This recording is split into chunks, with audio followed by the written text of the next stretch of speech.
Hello everyone. So we are back with chapter number 8 of Modern History by Bipin Chandra. This chapter is named Economic Impact of British Rule. Now if you're still with us, thank you again for listening to this chapter and great work in completing the previous chapters. This is called consistency and this is what really gives the results. All the best to each and every one of you listening. Here it goes. The British conquest had a pronounced and profound economic impact on India. There was hardly any aspect of Indian economy that was not changed for better or for worse during the entire period of British rule down to 1947. Disruption of traditional economy. The economic policies followed by the British led to the rapid transformation of India's economy into colonial economy whose nature and structure were determined by the needs of the British economy. In this respect, the British conquest differed from all previous foreign conquests. The previous conquerors had overthrown Indian political powers but had made no basic changes in the country's economic structure. They had gradually become a part of Indian life, political as well as economic. The peasant, the artisan, the trader had continued to lead the same type of existence as before. The basic economic pattern, that of the sufficient rural economy, had been perpetuated. Change of rulers had merely meant change in the personnel of those who appropriated the peasant surplus. But the British conquerors were entirely different. They totally disrupted the traditional structure of Indian economy. Moreover, they never became an integral part of Indian life. They always remained foreigners in the land, exploiting Indian resources and carrying away India's wealth as tribute. The result of this subordination of the Indian economy to the interest of British trade and industry were many and varied. Ruin of artisans and craftsmen. There was a sudden and quick collapse of urban handicrafts industry which had for centuries made India's name a byword in the markets of the entire civilized world. This collapse was caused largely by competition with the cheaper imported machine goods from Britain. As we have seen earlier, the British imposed a policy of one-way free trade on India after 1813, and the invasion of British manufacturers, in particular cotton textiles, immediately followed. Indian goods made with primitive techniques could not compete with goods produced on a mass scale by powerful steam operated machines. The ruin of Indian industries, particularly rural artisan industries, proceeded even more rapidly once the railways were built. The railways enabled British manufacturers to reach and uproot the traditional industries in the remotest villages of the country. As the American writer D.H. Buchanan has put it, the armor of the isolated self sufficient village was pierced by steel rail and its life was ebbed away. The cotton weaving and spinning industries were the worst hit. Silk and woolen textiles fared no better, and a similar fate overtook the iron, pottery, glass, paper metals, guns, shipping, oil pressing, tanning, and dyeing industries. Apart from the influx of foreign goods, some other factors arising from British conquest also contributed to the ruin of Indian industries. The operation practiced by East India Company and its servants on the craftsmen of Bengal during the second half of the 18th century, forcing them to sell their goods below the market price and to hire their service below the prevailing wage, compelled a large number of them to abandon their ancestral professions.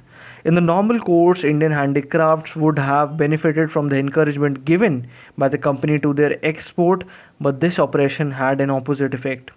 The high import duties and other restrictions imposed on the import of Indian goods into Britain and Europe during the 18th and 19th centuries, combined with the development of modern manufacturing industries in Britain, led to the virtual closing of the European markets to Indian manufacturers. After 1820, the gradual disappearance of Indian rulers and their courts, who were the main customers of handicrafts, also gave a big blow to these industries. For instance, the production of military weapons was dependent entirely on the Indian states. The British purchased all their military and other government stores in Britain. However, Indian rulers and nobles were replaced as the ruling class by British officials and military officers who patronized their own home products almost exclusively. This increased the cost of handicrafts and reduced their capacity to compete with foreign goods. The ruin of Indian handicrafts was reflected in the ruin of towns and cities which were famous for their manufacture. Cities which had withstood the ravages of war and plunder failed to survive British conquest. Dhaka, Surat, Murshidabad, and many other populous and flourishing industrial centers were depopulated and laid waste. By the end of 19th century, urban population formed barely 10% of the total population. William Bentinck, the Governor General, reported in 1834 and 5, the misery hardly finds a parallel in the history of commerce. The bones of the cotton weavers are bleaching in the plains of India. The tragedy was heightened by the fact that decay of the traditional industries was not accompanied by the growth of modern machine industries, as was the case in Britain and Western Europe. Consequently, the ruined handicraftsmen and artisans failed to find alternative employment. The only choice open to them was to crowd into agriculture. Moreover, the British rule also upset the balance of economic life in villages.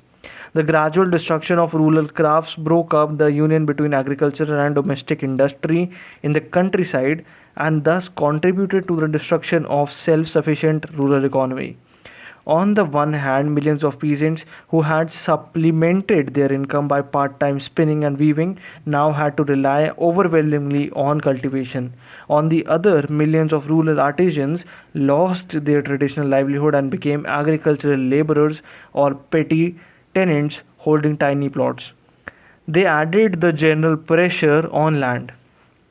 Thus, British conquest led to industrialization of the country and increased dependence on the people on agriculture. No figures for the earlier period are available, but according to census reports between 1901 and 1941, alone the percentage of population dependent on agriculture increased from 63.7 to 70%. This increasing pressure on agriculture was one of the major causes of the extreme poverty of India under the British rule.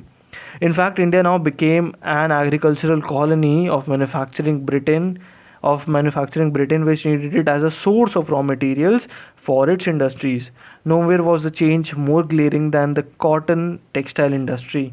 While India had been for centuries the largest exporter of cotton goods in the world, it was now transformed into an importer of British cotton products and an exporter of raw cotton. Impoverishment of the peasantry. The peasant was also progressively impoverished under the British rule.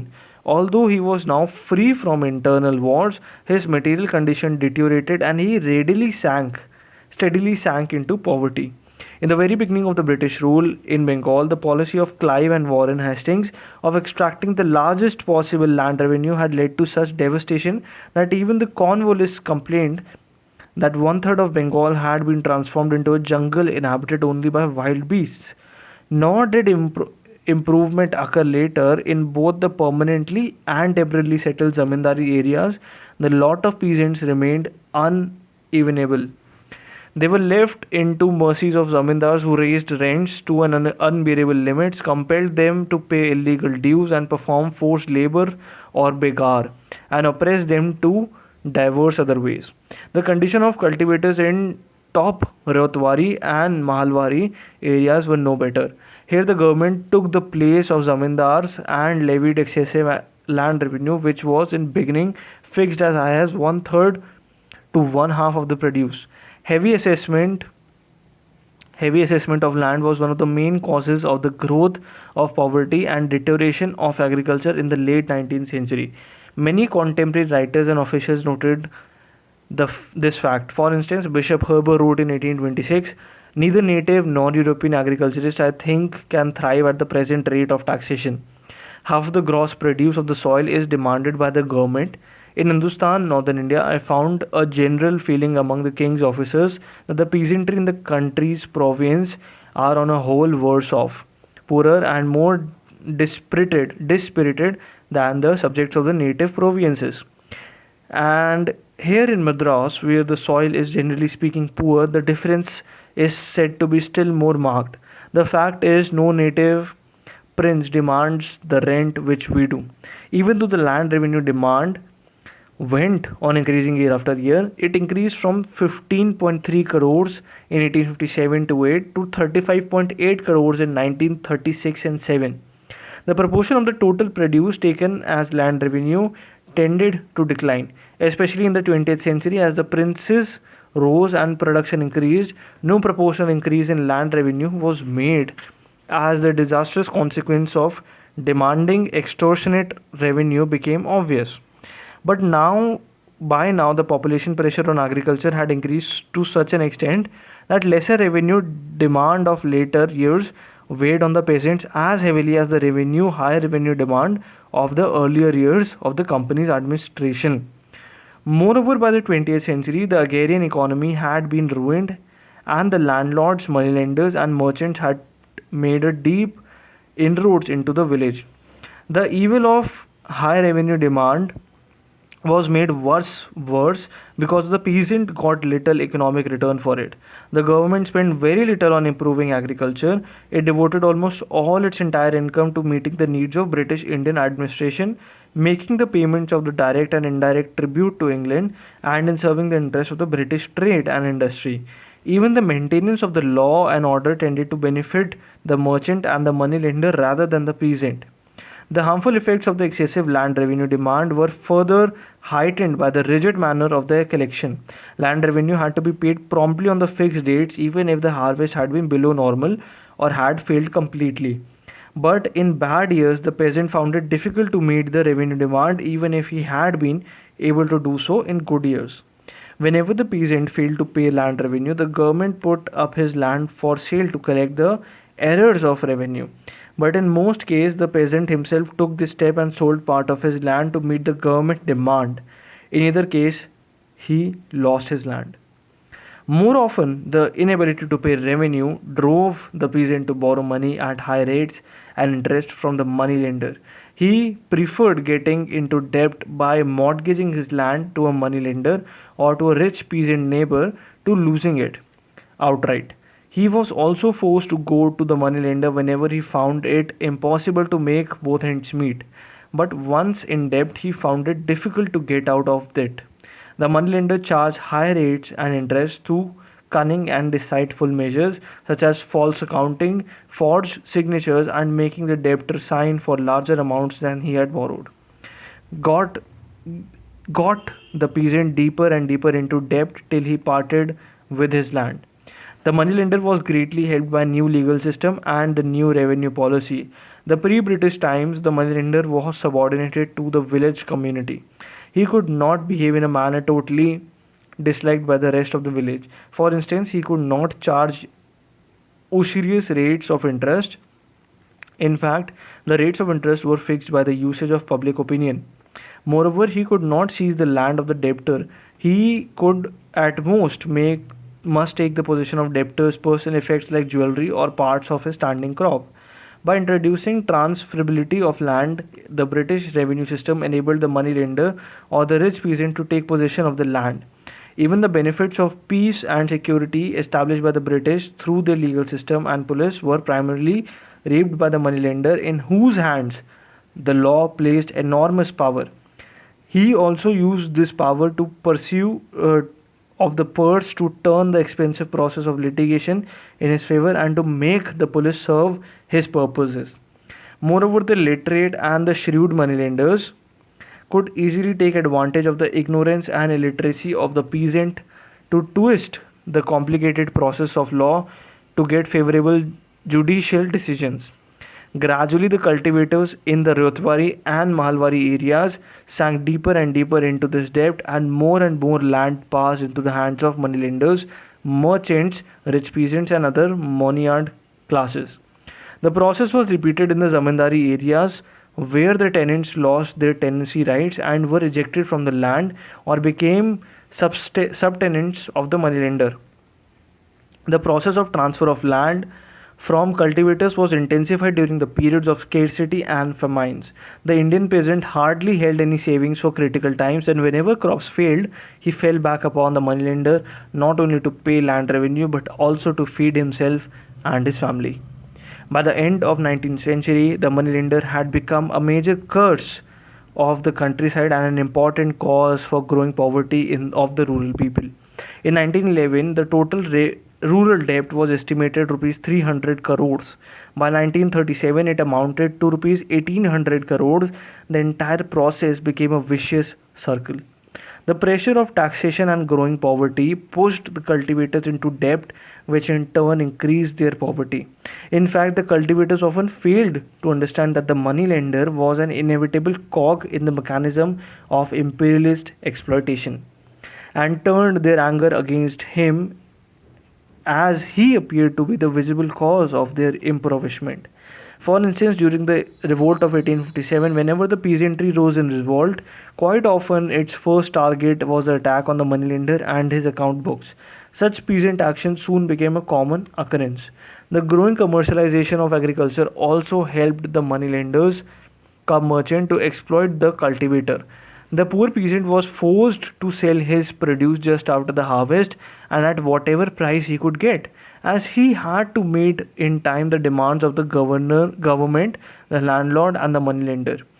This placed him at mercy of the grain merchant, who was in position to dictate the terms and who purchased his produce as much less at the market price. Thus, a large share of the benefit of the growing trade in agricultural produce was reaped by the merchant, who was very often the village moneylender. The loss of land and the overcrowding of land caused deindustrialization and lack of modern industry, compelled the landless peasants and ruined artisans and handicraftsmen to become either tenants of the moneylenders and zamindars by paying rack rent on or agricultural laborers at starvation wages. Thus, the peasantry was crushed under the triple burden of the government, the zamindar, and the moneylender. After these three were taken their share, not much was left for the cultivator and his family to subsist on. It has been calculated that in 1950s and 51, land rent and moneylenders' interest amount to rupees 1400 crores, or roughly equal to one third of the total agricultural produce of the year. The result was that the impoverishment of the peasantry continued, as also an increase in the incidence of famines. People died in millions whenever droughts or floods caused the failure of crops and produce scarcity. This was part 1 of chapter number 8 of the economic impact of British rule. Stay tuned, we'll be back again with the part 2 where we will start with the old zamindar, ruin of old zamindars and the rise of new landlordism. Thank you everyone, stay tuned, all the best for your exam.